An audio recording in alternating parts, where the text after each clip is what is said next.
The iron gates of Winterthorn Citadel rose before her like the ribs of some frozen giant, black against the bruised twilight of Christmas Eve. 6-year-old Alara Snowgrace stood beneath them, her bare fingers clutching a worn cloth sack that held everything she had left to sell, 7 hand-carved wooden charms, each one whittled by candlelight while her mother slept. She should not have come here. Every child in the Nocturne Kingdom knew the stories: the vampire king who dwelt in the fortress of eternal winter, the sovereign who had not been seen by mortal eyes in 7 years, the ruler whose grief had frozen the very stones of his citadel. But Alara had knocked on every door in the lower districts, walked every snow-choked street until her threadbare boots had soaked through, and still she had sold only 3 charms. The coins in her pocket weren't enough. Not for the apothecary. Not for the feverwort tincture that might save her mother's life. The wind bit through her patched cloak as she raised one small fist and knocked. The sound was swallowed by the vast silence of the citadel, and for a long moment, nothing stirred. Then a groaning of ancient hinges, a whisper of movement in the darkness beyond, and the gates began to open. Alara had expected guards.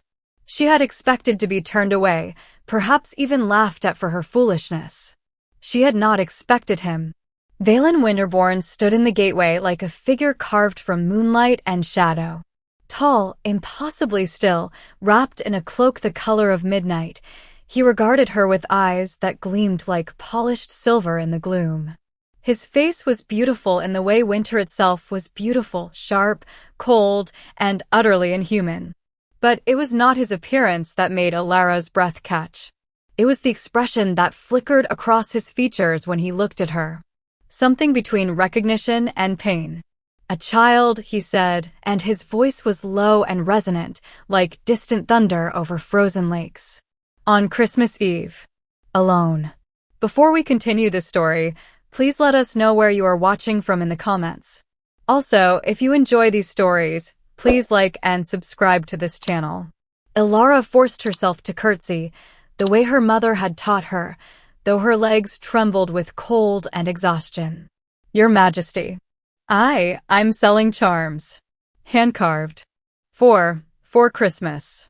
The words tumbled out in a rush. "I only need 4 more silvers. For medicine. My mother is." She stopped because the vampire king had raised one pale hand. "You walked here through the winterwood," he said. It was not a question. "In the dark. In the snow." Alara nodded. For a moment, Valen said nothing. Then he stepped aside, gesturing into the warmth beyond the gates. "Enter. No child should freeze on my doorstep, whatever their errand." The interior of Winterthorn Citadel stole what little breath Alara had remaining. The entrance hall stretched before her like a cathedral of ice and stone, its vaulted ceiling lost in shadow high above. Chandeliers of frozen crystal hung motionless in the air, refracting the light of 100 candles into fractured rainbows. Pillars of black marble rose on either side, carved with intricate patterns that seemed to shift and writhe when she looked at them directly. At the far end of the hall, a massive hearth blazed with blue-white flames that gave off heat but no smoke, and before it stood a throne of twisted iron and winter roses that had never known spring. It was magnificent. It was terrifying. It was utterly, achingly empty. No servants moved through the corridors. No courtiers whispered behind painted fans. No decorations marked the holiday, no evergreen boughs, no ribbons, no hint that Christmas existed within these walls. The citadel was a tomb built for one, and Alara suddenly understood why the stories called Valen Winterborn the loneliest king in all the realms. He closed the gates behind her with a gesture, and the sound of their closing echoed through the vast space like a judge's gavel. "You are cold," he observed, though he himself seemed untouched by temperature. "Come, warm yourself by the fire. And then you may show me these charms of yours." Alara followed him across the polished floor, her footsteps small and uncertain against the marble. The king moved with inhuman grace, each step perfectly measured, utterly silent. When they reached the hearth, He gestured to a chair, not his throne, but a smaller seat positioned to catch the fire's warmth. Sit. She perched on the edge of the chair, acutely aware of how her damp clothes might stain the fine velvet, how out of place she was in this realm of crystalline beauty. With shaking fingers, she opened her cloth sack and carefully laid out her 7 remaining charms on the small table beside her. They were simple things: a snowflake, a star, a tiny tree, a crescent moon, a bird, a rose, and a heart. Each one carved from scraps of birchwood she'd gathered in the forest, smoothed and shaped by her small hands during the long nights of her mother's illness. They were crude compared to the artistry that surrounded her, but she had poured love into every cut, every curve, and somehow that made them precious. Valen leaned closer, and Alara caught a scent like winter rain and ancient stone. He lifted the star charm with one long finger, turning it in the firelight. You made these yourself? Yes, Your Majesty. They are lovely. There was genuine surprise in his voice, full of warmth. How much do you ask for them? 2 silvers each, Your Majesty. But if you only want 1 or 2, that would be. I will take them all, he interrupted quietly. All 7. Consider it a Christmas gift from one lonely soul to another. Alara's eyes went wide. All? But that's 14 silvers. I only need. I know what you need. Valen's expression was unreadable. And I know that the apothecary will charge you 6 for fever wort, not 4. He always does when desperate people come to his door. He gestured, and a small leather purse appeared on the table. How, Alara couldn't say. She hadn't seen him reach for it. 20 silvers. Enough for medicine and food besides. Consider the extra payment for your journey through the dark. Tears pricked at Alara's eyes. She had been so frightened, so certain she would fail. Thank you, she whispered. Thank you, Your Majesty. You're kind. Something flickered in those silver eyes. Pain, perhaps. Or memory. I am many things, child. But kind. He shook his head. Keep your illusions while you can. Alara clutched the purse to her chest, overwhelmed with gratitude and relief. Her mother would live. They would have enough. Everything would. And then she saw it. Her gaze, sweeping across the magnificent hall in wonder, caught on the far wall. There, positioned in a place of honor between 2 windows that overlooked the frozen gardens, hung an enormous portrait in a frame of silver and frost-touched wood. The woman in the painting was breathtaking, dark hair falling in waves over her shoulders, eyes the color of twilight, lips curved in a gentle smile. She wore a gown of deep blue velvet, and around her neck, a silver locket set with an amethyst that seemed to glow with inner light. But it was not her beauty that made Alara's heart stop. It was her face. The face that bent over Alara every night before sleep, whispering stories and smoothing her hair. The face that smiled when Alara brought her wildflowers, that creased with worry when their coin ran low, that had burned with fever for 3 terrible days while Alara had prayed to every god whose name she knew. Her mother's face. The leather purse fell from Alara's nerveless fingers, coins spilling across the marble with tiny, ringing sounds that echoed through the silent hall. She didn't notice. She was standing now, walking forward as if pulled by invisible strings, her eyes fixed on the impossible portrait. My mom. The words came out barely above a whisper. She turned to face the vampire king, her small body trembling, her voice cracking with confusion and wonder and a terror she didn't fully understand. My mom, here. Valen Winterborn had been reaching down to gather the fallen coins.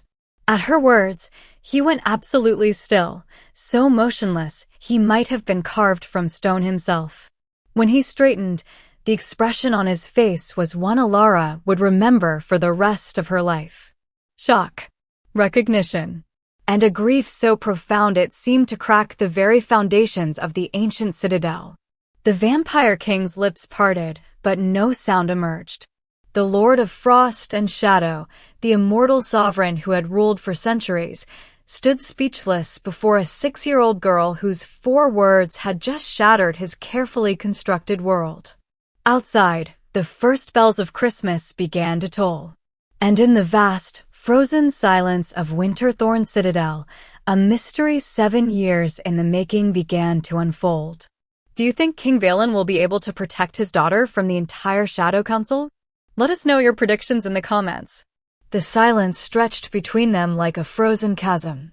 Valen stared at Alara as though she were a phantom, something conjured from his deepest memories and given flesh.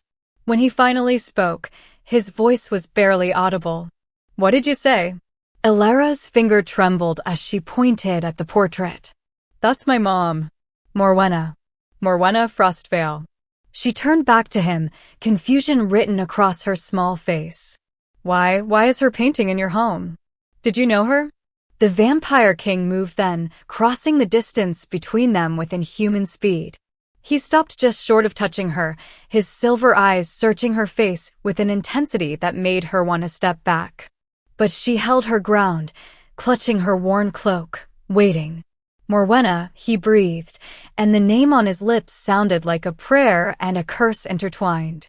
She is alive? Yes, your majesty. She's sick with fever, but she's... Where?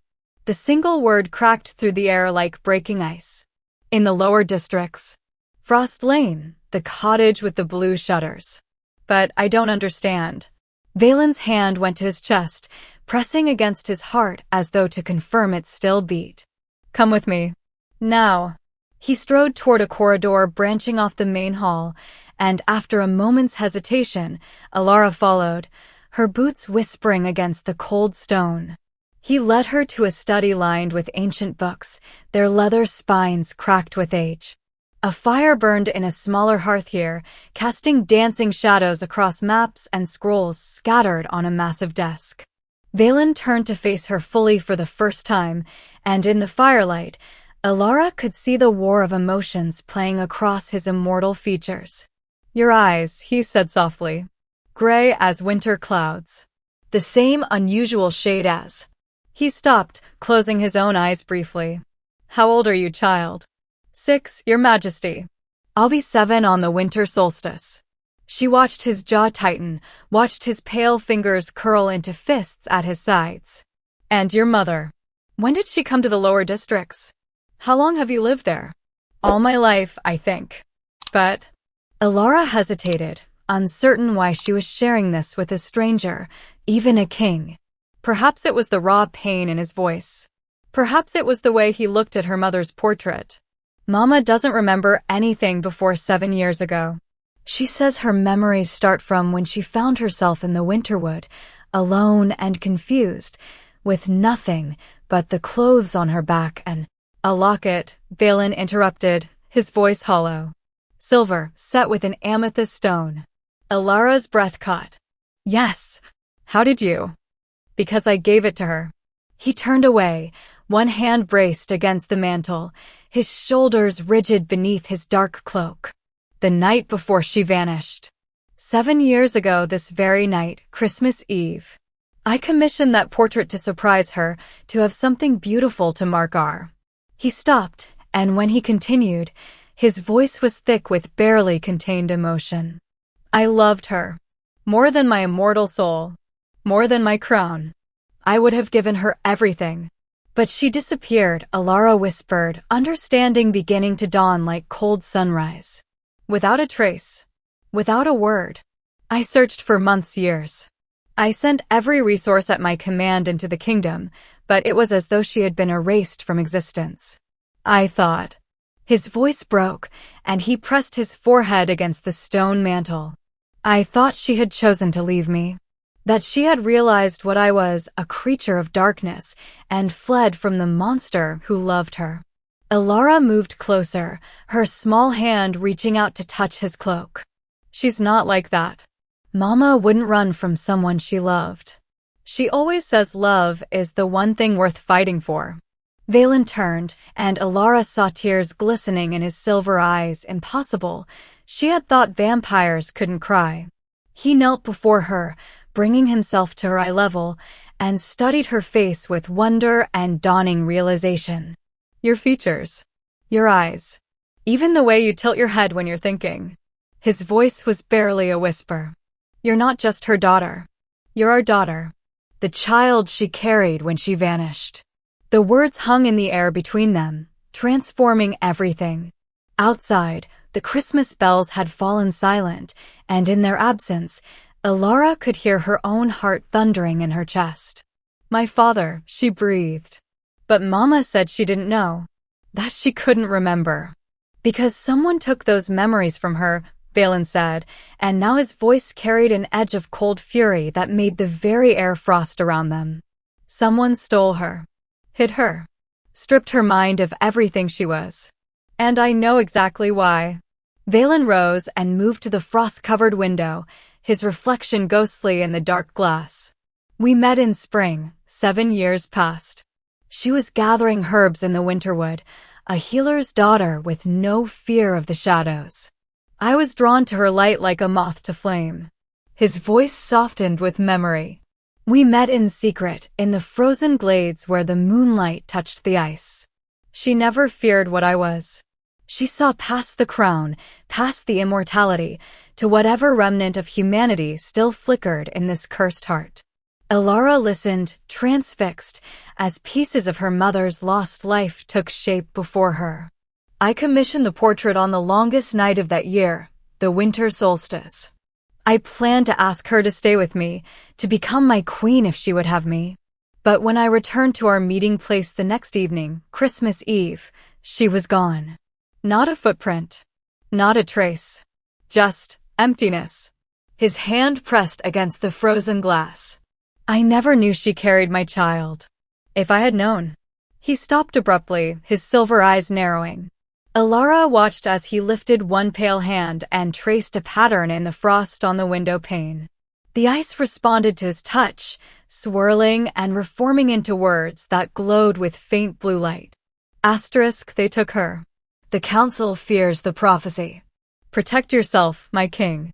A loyal heart asterisk. This appeared 3 years ago, Valen said quietly. Frozen into every window in the citadel for a single night, then gone by morning. I never discovered who sent it, and by then the trail was so cold. He turned to Alara. I didn't understand what prophecy they meant. Until now. A sound like breaking glass shattered the stillness, harsh, discordant, wrong. Valen's head snapped toward the window as a massive raven materialized from the darkness outside, its feathers not black but writhing with shadow itself. It struck the glass with its beak, and frost fire spread across the pane, forming words that made Valen's expression turn to stone. Asterisk, the Shadow Council convenes on Solstice Eve, for the light returns. The Star Child awakens. Cashin asterisk. No. The word escaped Valen like a curse. He spun toward Alara, and she saw something new in his eyes, fear. How many days until your birthday? Tomorrow at midnight, your majesty. The winter solstice, Mama always said. The Star Child. Valen's voice was hollow with realization. Born on the solstice of mortal and immortal blood. The prophecy I dismissed as legend. He crossed to a shelf and pulled down an ancient book, its cover embossed with silver runes. His fingers flew across the pages until he found what he sought. Here. The Codex of Frost. When winter's king loves mortal light and summer's warmth meets endless night, a child shall wake on solstice born, to break the chains and end the scorn. Half-mortal heart and deathless soul, the star child comes to make us whole. Alara's legs suddenly felt weak. I don't understand. The Shadow Council has ruled alongside me for millennia, 12 elder vampires who govern through fear and compulsion, who see mortals as cattle, who maintain power through cruelty. Valen's joy tightened. The prophecy says a child born of both worlds will end their reign. They've feared it for centuries. When they discovered Morwenna carried my child, our child, they acted. Elder Cashin, Alara whispered, the name from the raven's message. The most ruthless of them all. He must have taken Morwenna, stripped her memories with forbidden blood magic, and hidden her away where I would never find her. And you. Valen knelt before Alara again, his hands hovering near her shoulders but not quite touching, as though afraid she might shatter. You were born in secret, hidden in plain sight among the mortals. They've been searching for you ever since. The star child who would end their rule. But I'm just a girl, Alara protested, her voice small and frightened. I carve wooden charms. I take care of my mama. I'm nobody special. You are everything they fear. Valen's silver eyes blazed. And now that you've come here, now that you've revealed yourself on the eve of your 7th solstice. He stood abruptly, striding to his desk and pulling open a drawer. They know. That raven was a declaration of intent. Cashin is coming, perhaps the entire council with him. For me. For you. Valen pulled out a dagger of crystalline ice that never melted and a small vial of liquid that glowed like captured starlight. And for your mother. They'll use her to draw you out if they must. He looked at Alara with fierce determination. But they will not have you. Neither of you. Not while I still draw breath. Outside, the wind began to howl, or perhaps it was something else. Something darker. The Christmas bells, which had been silent, suddenly tolled again, but their sound was distorted, wrong, as though the very night itself was twisting around them. Your Majesty, Alara whispered. What do we do? Valen's expression hardened into something ancient and terrible and utterly unyielding. We do what they least expect, little star. We fight. Do you think King Valen will be able to protect his daughter from the entire Shadow Council? Subscribe to this channel and let us know your predictions in the comments.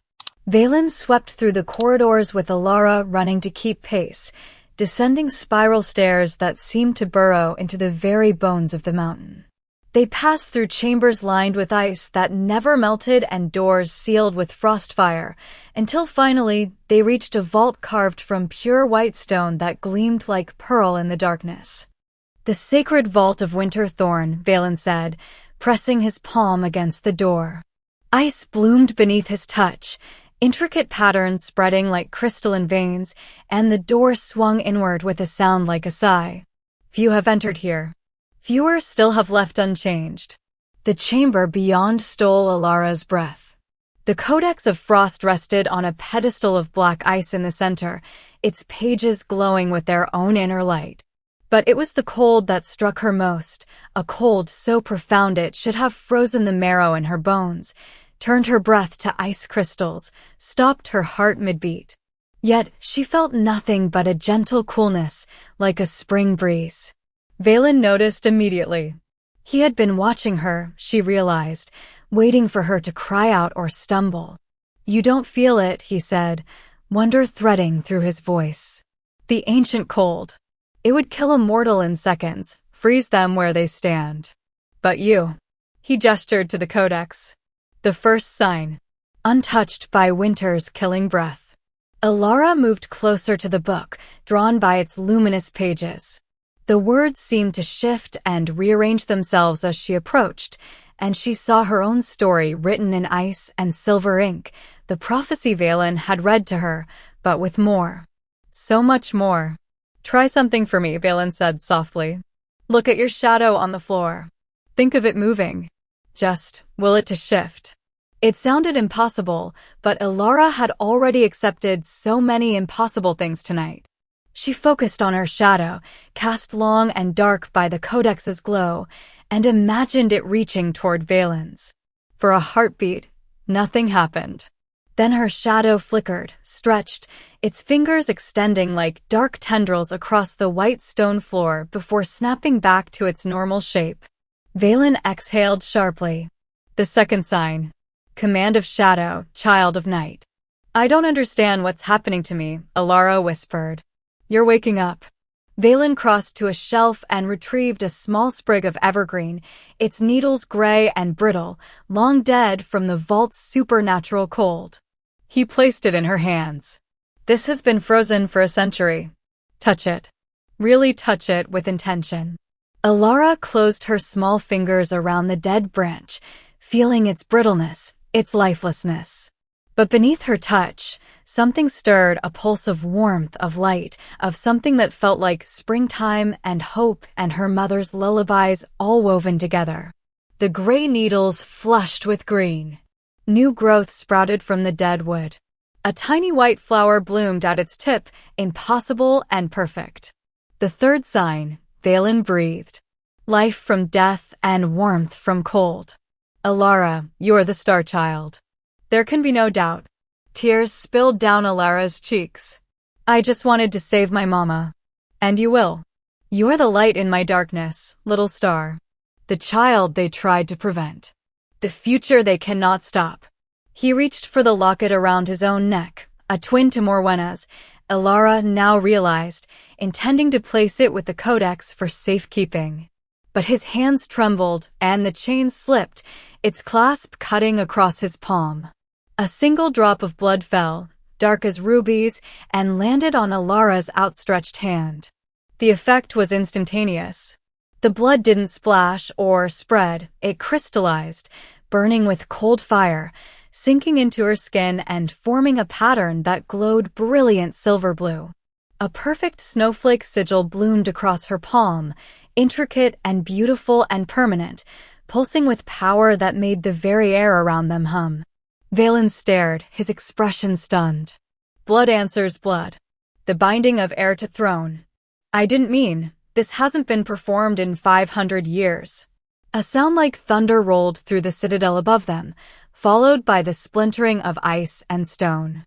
Shouts echoed down the spiral stairs, and Valen's head snapped up, his eyes blazing with fury. They're here. Now. Not waiting for midnight. He seized Alara's shoulders. Listen to me. Cashin will strike at your mother to draw you out. I'm sending my night guard to Frost Lane immediately. They'll bring Morwenna here where she'll be safe. He pulled a silver ring from his finger and pressed it into her hand. This bears my seal. Whoever carries it commands the Citadel Guard as I do. Your Majesty. Valen. If you are my daughter, call me by my name. His voice softened for just a moment.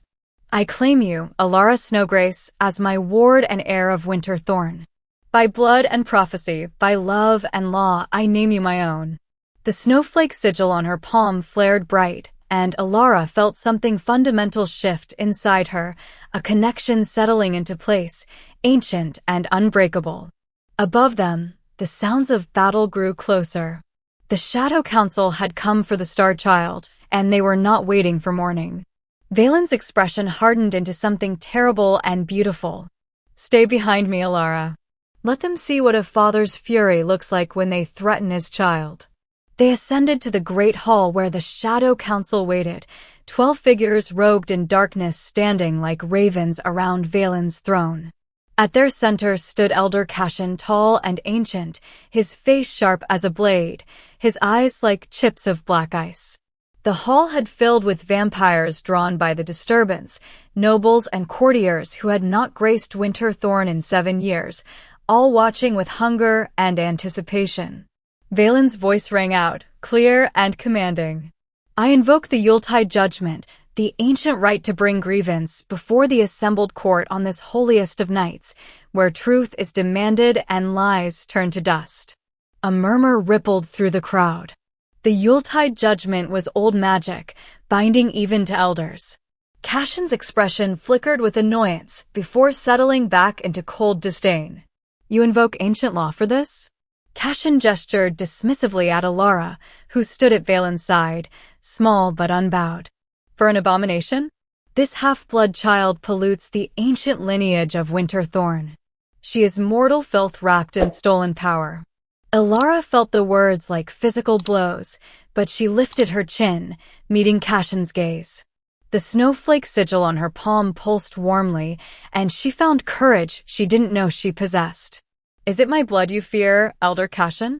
Her young voice carried through the silent hall, clear as bells. Or is it what the prophecy says I'll do to your power? The court went deathly still. A 6-year-old child had just challenged the most feared elder in the kingdom, and the audacity of it rippled through the assembled vampires like a shockwave.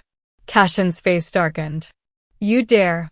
I dare ask a question, Alara interrupted, and she heard Valen's sharp intake of breath beside her.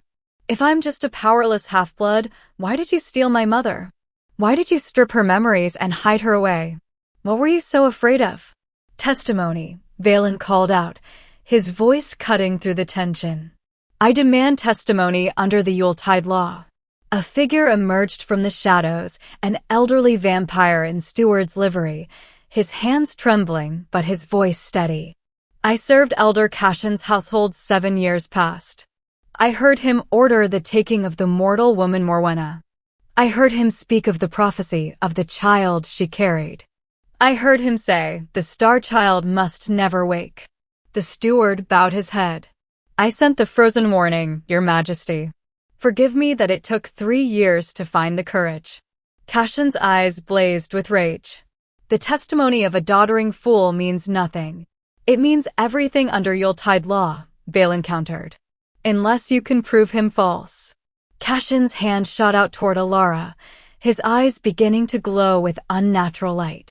Alara felt something pushing at her mind, oily, cold, invasive. Compulsion magic, trying to force her to deny everything, to recant, to obey. The snowflake sigil on her palm erupted with brilliant light. The compulsion shattered like glass, fragments of dark magic dissolving into nothing. Cashin stumbled backward, shock written across his ancient features. Around the hall, gasps echoed. She broke an elder's compulsion, someone whispered. Impossible. The great doors of the hall burst open. Valen's night guard entered, supporting between them a woman with dark hair and twilight eyes, wrapped in blankets, the silver and amethyst locket gleaming at her throat. Morwenna. Mama. Alara ran forward, and the moment she touched her mother's hand, light exploded from the snowflake sigil. Morwenna's eyes went wide. Alara watched as 7 years of stolen memories came flooding back, the frozen glades, the moonlight meetings, Valen's face above hers as he promised to love her until stars fell from the sky. The night Cashin's shadows came for her. The agony of the memory magic. The years of emptiness. Valen, Morwenna breathed, and the name held all the love and loss of 7 years. She turned to Cashin, her expression hardening. You took everything from me. I protected the natural order, Cashin snarled. I prevented the pollution of our bloodline.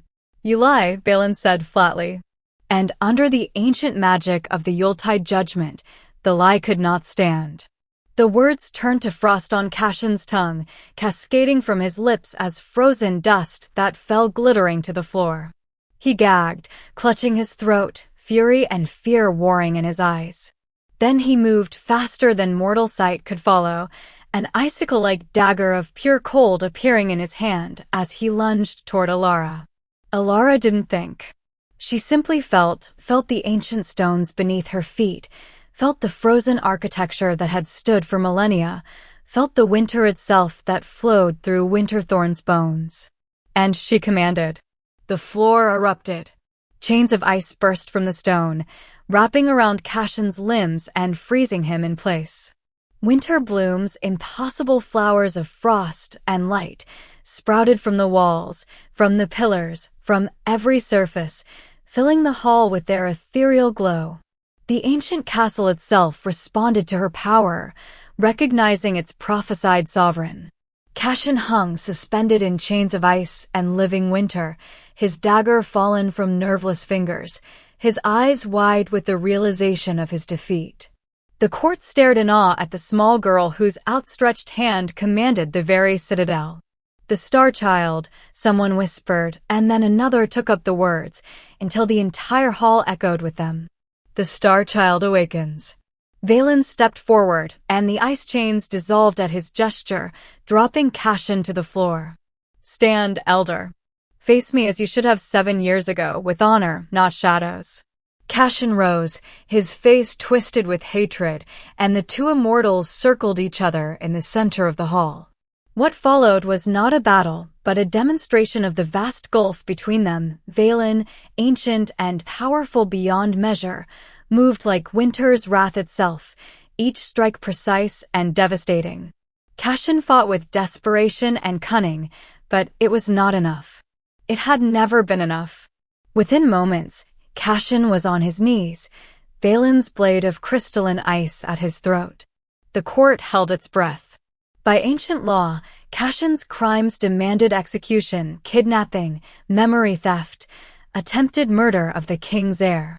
The sentence was death, and no one would question it. Alara's small voice cut through the silence. "Don't kill him." Every eye turned to her. Valen's hand paused, his expression unreadable. "Papa," Alara said, using the word for the first time, and she saw emotion flicker across Valen's face. "The prophecy says I bring a new age.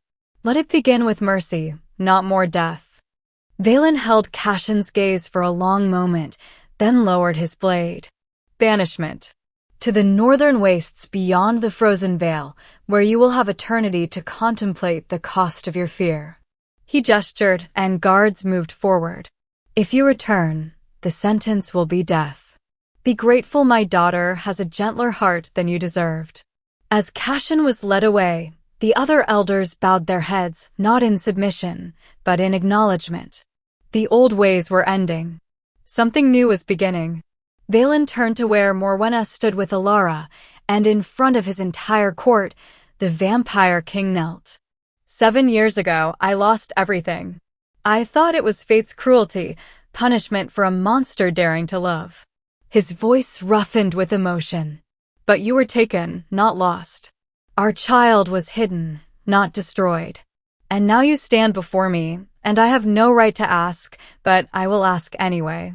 He looked between Morwenna and Alara, his silver eyes bright with unshed tears. "Choose me. Choose this family we can be. Not because of prophecy or power, but because." His voice dropped to a whisper. "Because I love you both more than immortality itself." Morwenna's hand found Alara's, and together they stepped forward. "We choose you," Morwenna said softly. "We choose family. We choose love." Alara felt the moment their choice solidified into something real and binding, felt it in the snowflake sigil on her palm, in the sudden warmth that flooded through her chest, in the way the ancient citadel itself seemed to sigh with relief. High above them, a tower window that had been sealed for 7 years cracked open with a sound like breaking glass. Through the opening came the first gentle snowfall of Christmas morning, soft, clean, impossibly pure. It drifted down into the hall in ribbons of white, settling on the shoulders of vampires who should have recoiled from its touch. But this snow was different. Born of love and choice and the fulfillment of prophecy, it touched them like a blessing, melting against their skin without harm, without pain. The court watched in wonder as the impossible became real before their eyes. Valen rose and gathered Alara and Morwenna into his arms, and for the first time in 7 years, he felt complete. Alara buried her face in his cloak, breathing in the scent of winter rain and ancient stone, while Morwenna's head rested against his shoulder, her hand reaching up to touch his face with wonder and remembered love. "I decree a new law for Winterthorn," Valen announced, his voice carrying through the hall even as he held his family close. "Let the age of rule by fear end. Let the age of unity begin, vampire and mortal, immortal and fleeting, all bound by choice and consent, not compulsion. Let the Star Child's prophecy be fulfilled not through destruction, but through transformation." The court erupted in voices, some protesting, many more accepting, all acknowledging that something fundamental had shifted in the kingdom's foundation. Alara looked up at the portrait of her mother, still hanging in its place of honor on the wall. It would remain there, Valen promised, as a monument to the mystery that had reunited them, to the love that had survived 7 years of separation and sorrow. Outside, the bells of Christmas began to ring again, clear and true this time, unmarred by shadow or fear. Through the open tower window, snow continued to fall, gentle and pure, blessing the citadel that had known only cold for so long. Alara Snowgrace, the Star Child, stood between her parents and watched the dawn break over Winterthorn. The winter night was making room for something warmer now, not the harsh light that burns, but the gentle glow of family, of belonging, of love that chooses and is chosen in return. The prophecy had been fulfilled, not through power or violence, but through a little girl who had knocked on iron gates on Christmas Eve, desperate to save her mother, and instead had saved a kingdom. And brought a lonely king home. What lesson did you learn from Alara and King Valen about finding family in unexpected places? Share your thoughts below. And for more epic stories like this, be sure to subscribe and turn on notifications for our next story.